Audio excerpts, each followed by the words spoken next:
everybody? It is Carlos Pro 369. Today we're going to be talking about my vending plays, or you could say opportunity in the Pokemon hobby space by obtaining potential gradable cards through, buying collections, vending and buying certain cards at a percentage or paying a little bit more of a premium for a higher percentage, but you pay for the chance to obtain a higher end card, so forth. So right here I have four cards that I am going to either plan or I have sent into PSA in order to get possibly potentially a PSA 10. Now, you do have to have a little bit of knowledge of how the PSA system works and its grading criteria. They grade on four things, which is the corners, the centering, the edges, and the surface. I think I said that all. I think I said all of them. It's corners, surface, edges, and centering. So to get a PSA 10 gem mint, meaning that virtually every criteria must be flawless, with the exception of very, very, very slight imperfections, not, I wouldn't say visible to the naked eye, but like there's a little bit of leeway in regards to most of the categories. Uh, Primarily, they are all strict, specifically centering and all those other criterias. So when you do look for potential PSA 10 copies, you do have to keep in mind the criteria that PSA has for it to get that 10, that gem mint. But I will say that there is human error in this sense, right? This is a grader analysis. This is graded by a human, so there could be potentially the chance of the grade it not getting the grade you want because of human error, whatever, maybe the grader doesn't feel good that day and they don't want to give tens. Though you've heard the stories if you've been here longer around enough. But like I said, it's graded by a human. I believe they have standards in place so that it doesn't occur in that manner, but I don't work at PSA. I don't know how PSA operates. Uh, I just trust that they, grade my cards correctly, and I try to send in the best cards. And if I do get any grades below the 10, I try to see why. And I think there has been a time where I did send a card and I see that it only got a 9, but it's what I know why. And so I have to keep those things in mind for future reference. But you can see here I have four cards. Currently I'm grading this lightning art from alt art from One Piece. And you can see here when you take the data and put it in the real numbers, you will actually see what the potential outcome is. Obviously, this is the current market prices. This is not future prices. When you get your cards back, the markets can change, and so the numbers may be different. But potentially, if you were to follow this process, this would be the outcome that you would most likely get. Obviously, there's going to be variation. So I have the Frogadier from let's go with Let's go with Lightning Dragon, since this card I graded back in May 2022. I sent it off for grading.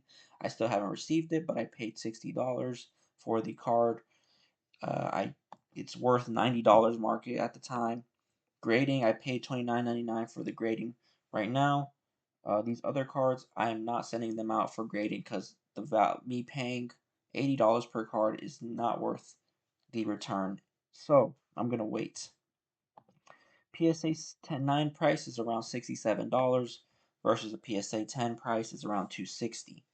That gives us a multiplier of 2.89 of like a 289% multiplier in a sense. So, the total cost for that my cost is $89.99. So, you can see here that this is how much it would cost, or this is how much money you would get back if you were to sell it at the PSA 9 price, minus about a 14% fee, and shipping is included, paid by the buyer. Obviously, this number can change if you offer free shipping. So, But if the buyer's paying shipping, this is your total out return versus the PSA 10 outcome return based on the price. And here is the profit and loss for a PSA 9 versus a PSA 10. So I can, actively, confirm this on PSAs on eBay sold 300, sold yes on the 27th, 26 sold $253, 369. There's different valuations and fluctuations of this card, but I gave it a rough number just in case, the market can change. And so here's the same thing for PSA 9, 67 bucks. Last, I guess, comp you could say. This one, I think these are PSA 10s, but there was also PSA 9s somewhere included on here. But you can see $90 is the raw price. So, if you grade it, you will lose money, but you can get money back if you sell it raw. And the thing is that when you do sell cards at a PSA 9 price, you can sell it raw rather than because the potential there's a chance that your card in the slab is worth less than the raw value. So that's the thing to keep in mind of when evaluating it. Oh, we didn't. We're supposed to go here. So the next card we're gonna go with is the Clefairy from Perfect Order. This is the value that I paid for these cards, and you can see that the PSA 10 copy at this time has a multiplier of 800%. 857%. Okay, I think that's accurate. I believe that's accurate. Yeah, 857% multipliers. So, there is really a good gain within these cards. Okay, so you have to take in consideration like, hey, this is potential money on the table if you're interested in vending and or grading for profit. So the total cost for me is for 50 bucks basically. This is how much it costs within after fees, and then this is the potential profit. You actually make $1.31 around $1.31, and you could break even. And that's the thing. That's the beauty of grading potentially. Who knows? I have to see. But potentially you can break even, have a slight profit loss, and the if you do get a 10, the the margin on that is it greatly exceeds the losses. PSA 10 price is 134 profit. You can see here PSA 9s are going for 40 bucks, 42 bucks. I think I put the wrong number, but like it's probably less, but let's see it's going down, right? So maybe it's like what's the price right now for these ones? 40 to $42, $37, $31, $47. Let's just say $40 instead of it being a $55 card. Now it's $40. So see, you lose more money marginally wise, but the potential is there versus a PSA 10 copy, which is you know $200, $269, 196, 264. It varies everywhere, but I put it around 210 just to as a baseline. And so that's a cool thing about it. The last final card, or we have two more cards left. First card is the Frogadier. This one is just really insane. I think the market is going to change on this one, but the price of this card market value is $7.85. Grading fees $29.99. PSA price $36.99 somehow. PSA 10 price is $182.99. So the value from a $8 card to a $182 card is roughly a 2,333% gain multiplier. That's a lot of percentage. So a Frogadier play may be something you might consider in the future if you're interested in that. If you want to take that chance of buying all these copies, like, sifting through all of them and all that sort of good fun stuff, the work that you have to put in. Potentially these games could be, um, you know, what's it called? Like it could be realized. This might change, but like I said, $31 after PSA, $150 profit versus after fees, and you spent what, 30, 40 bucks, 35 bucks, 36 bucks, you left with a $120 profit per card. For example, like one sold for 40, one sold for $21, so $36, $26. I think I put like an average of I put the average of I think I put the average of what's it called, $29.99. Still, it's not nothing too crazy, but let's let's see. Let me see. Oh God, I think I just have to. It's hard to. There you go. And then PSA 10 price 220 guys, 150. These are crazy numbers. It could go down, but like I said, you never know. Final card, the Mega Greninja SIR from what's it called?